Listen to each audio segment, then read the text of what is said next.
When you say it's not possible or I can't, then by definition, that becomes truth. And in fact, we know that the brain doesn't distinguish between truth or untruth. If you put it in there, that becomes reality. And in fact, it's interesting, as an example, studies have been shown that if people focus mentally on exercising, those muscle groups actually increase in size with them doing nothing other than the mental power. And it's also, in some ways, what I referred to earlier about Wim Hof or these Buddhist monks who train themselves to have access to what is traditionally a subconscious event of which you think you have no control. And so, really, what we're talking about in the context of manifestation, how do we use the knowledge of neuroscience or knowledge we have gained through experience and use that to maximize our ability to manifest our intention? But there are some caveats with that. We talked about how in Western capitalist society, there's a belief that success equates with happiness. Many of the woo woo pseudoscience aspects of manifestation relate to that. You need to want a car or a mansion or $1 million. And if you get that, your life will be better. You've manifested a happy life. And nothing could be further from the truth. This is a false narrative. As an example, I did it myself when I was 12. I made a list of 10 things that I thought were the most critically important to make me happy. And as ridiculous as it sounds, I think the first one was a Rolex watch. The second one was a Porsche. The third one was a mansion. The fourth one was $1 million. The fifth one was to become a doctor, and on and on. And I did manifest those. And what did I get out of it? What I got out of it was self absorption, narcissism, with a belief that if I did those things, I would get external affirmation that would make me whole, and suddenly I would be happy. And nothing was further from the truth. Here I was at the, if you want to call it the peak of success, where I did go to medical school. I became a neurosurgeon. I became a professor at Stanford. I was a successful entrepreneur. I had run a company that was worth $1.3 billion when it went public. I had everything. I had a mansion overlooking the ocean in Newport Beach. I had a penthouse on the top of a building in San Francisco with my own private elevator and my own private garage. I had Porsches, Ferraris, Lamborghinis, Mercedes, Range Rovers, BMWs, blah, blah, blah, blah, blah.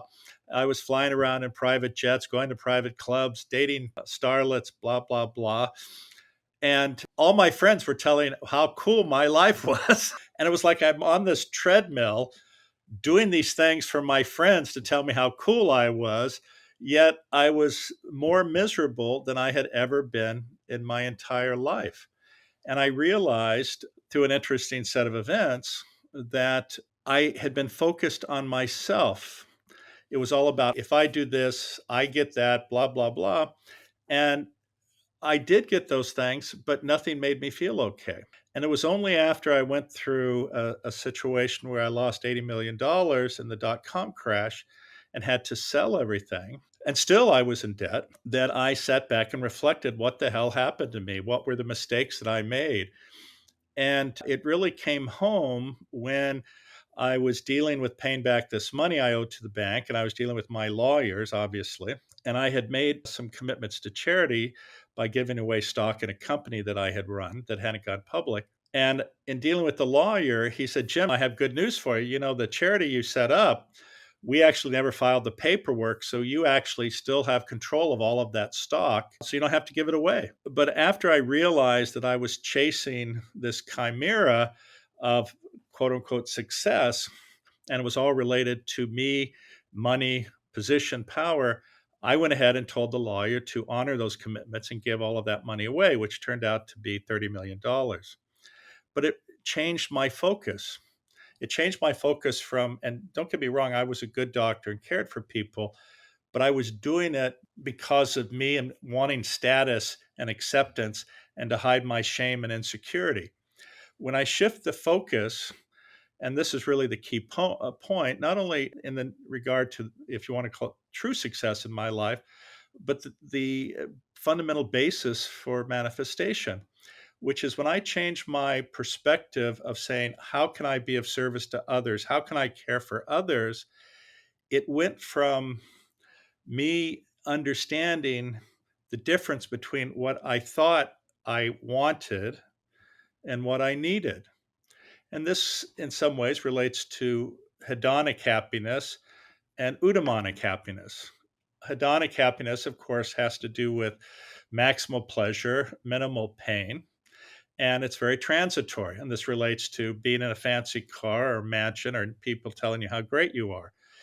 It is not long lasting, nor is it deep. When I shifted my focus to be of service to others, it was just the opposite. Because, and I used this quote earlier, if you want others to be happy, be compassionate. If you want to be happy, be compassionate. And what I mean by that is it's wonderful to be of service to others and see how you can benefit them. But when you care for others, it has a very positive effect on you. Your reward and pleasure centers are stimulated, and your physiology works at its best, which then equates to a deep sense of meaning and purpose. And it actually increases your longevity.